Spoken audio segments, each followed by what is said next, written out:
Rosebud AI login, how to sign in to Rosebud AI account.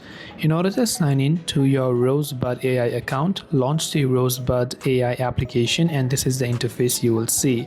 Now, if you don't have an account, you can create an account using your Google or email, but since we already have an account and we're trying to log in, from the bottom you can see this option that says login. So just tap the login button there.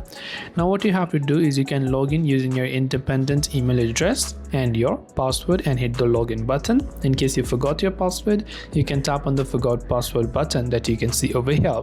But another way that you can also log in is by simply signing in using your Google account. So you can select the sign in with Google option right here, and when you've done that, you can go ahead and see I'm successfully signed into my account. This way I will be able to sign in to Rosebud AI account. Hope this video helped you out. If you have got any further questions, feel free to also leave them down in the comment section below. As always, thank you very much for watching till the end of the tutorial, and see you soon in our next video.